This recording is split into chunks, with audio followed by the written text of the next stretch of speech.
একটা লম্বা হাদিস আছে মুসলিম শরীফে, বারবার এসেছে। আমি এটার মূল কয়েকটা শব্দ আমি শোনাই আপনাদেরকে। ইয়া ইবাদি কুল্লুকুম জাইউন ইল্লা মান আতআমতুহু, তোমরা তো অনাহারে থাকবা, হ্যাঁ, যদি আমি না খাওয়াই। ফাস্তাতইমুনি উতইমকুম, তাহলে খাবার আমি যদি না খাওয়াইলে অনাহারে থাকবা, সুতরাং খাবার আমার কাছে চাও, আমি তোমাদের অবশ্যই খাবার দেব। একদম স্পষ্ট কথা। ফাস্তাতইমুনি উতইমকুম, এই শব্দেরও মানে শব্দের গঠনের মধ্যে কিন্তু অনেক চমৎকার কি বলে অলংকার আছে। ফাস্তাতইমুনি উতইমকুম, সুতরাং আমার কাছে খাবার চাইলে আমি অবশ্যই দেব। কুল্লুকুম আরিন ইল্লা মান কাসাউতুহু, তোমরা বিবস্ত্র থাকবে আমি না দিলে। ফাস্তাকসুনি আকসুকুম, আমার কাছে চাও আমি দেব, অবশ্যই দেব।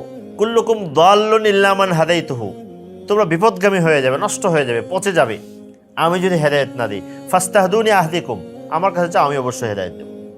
তিনটা কথা বলেছেন। বলার পরে এটা তো কিন্তু আল্লাহর পরিচয় আছে, বোঝা যায় আল্লাহর কাছে এই ক্ষমতা আছে। এরপরে আল্লাহ তাআলা বলেন, প্রথম মানব থেকে শেষ মানব সবাই যদি আতকা কালবি রাজুলিন ওয়াহিদ, সবচেয়ে বড় আল্লাহওয়ালাকে বলেন, সবচেয়ে বড় আল্লাহওয়ালার মতো আল্লাহওয়ালা হয়ে যায়, মা যাদা যালিকা ফি মুলকি শাইআ, আমার কোনো লাভ হবে না, বিশেষ ক্ষমতা বাড়বেও না, লাভ হবে না, সুনাম বাড়বে না, ক্ষমতা বাড়বে না, কিছুই হবে না। আমি আগে যেমন ছিলাম এখনো এরকম, পরে ওইরকম।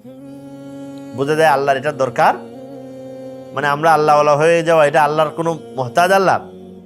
মা যাদা যালিকা ফি মুলকি, কিভাবে বলেছেন? একদম প্রথম মানব থেকে শেষ মানব পর্যন্ত। এরপরে বলেন ঠিক ওইরকম যদি সব যদি কি হয়ে যায়, কানু আলা আফজারি কালবি রাজুলিন ওয়াহিদ, ইবলিসের চেয়েও আরো খারাপ হয়ে যায় সবাই একসাথে। মনে করেন সবাই ইবলিস হয়ে গেলে কি অবস্থাটা হবে? সব যদি ইবলিস এরকম খারাপ হয়ে যায়, মা নাকাসা মিন মুলকি শাইআ, আমার ক্ষমতায় এক তিল পরিমাণও কমবে না। এটা হলো আল্লাহর আরেক ধরনের পরিচয়, আমার ক্ষমতায় তিল পরিমাণও, আল্লাহর লাভও নাই, লাভ।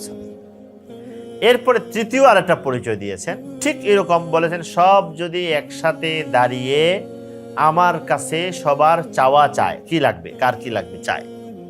এখানে নবী করিম যে শব্দ ব্যক্ত করেছেন সুবহানাল্লাহ, বলেছেন তার যা চাওয়া আছে তা তো চাইছেই, তার যা কল্পনা আছে ওগুলো চাইছে। কল্পনা তো বোঝেন, কল্পনা মানুষ এত দূর কল্পনা করে যে কল্পনা কাছের মানুষেরও কইতে চায় না, শরম পায়, ঠিক না? কারণ সবাই দেখবেন ঘুমিয়ে ঘুমিয়ে বিল গেটসের চেয়ে ডজন খানেক বিল গেটসের মতো বড় লোক কল্পনা করে বয়ে রয়েছে।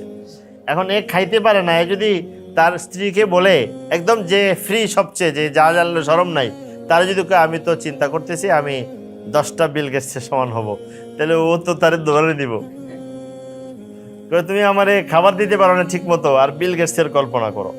তো কল্পনাটা এরকমই হয়, মানুষ কল্পনা বলতেও পারে না, শরম পায়, লজ্জা পায়। তো এই নবীজি বলেছেন এই কল্পনাগুলো যদি সে চায়, আর আমি সবাইকে তার সবটুকু দিয়ে দেই, আমার ভান্ডার যদি মনে করে একটা মহাসমুদ্র, তাইলে সবাইকে সবটুকু দেওয়ার পরে কতটুকু কমবে? একটা মহাসাগরে একটা সুই উঠাইয়া ফেলাইয়া, সুইটা উঠাইলে যতটুকু পানি কমবে এতটুকু কমবে। একটা মহাসাগরে সুই ফেলাইয়া উঠাইলে কতটুকু কমবে? কিছুই তো কমবে না, এক ফোঁটাও না। এক ফোঁটা পানিও সুই ধরে রাখতে পারে না, আসলে তাও পারে না। এই তিনটা পরিচয় খেয়াল করেন, এই তিনটা পরিচয় একটা হাদিসে রাসূলুল্লাহ দেওয়ার পরে ইন্নামা হিয়া আমালুকুম, তুমি তোমার জন্য করো, তুমি তোমার জন্য করো, তোমার চেষ্টা তোমার, তোমার কামাই তোমার, তোমার পাওয়া তোমার, তোমার আনন্দ তোমার। এখন বুঝো, চাইলে পাইলে আমার কাছ থেকে পাওয়াটা তোমার জন্য।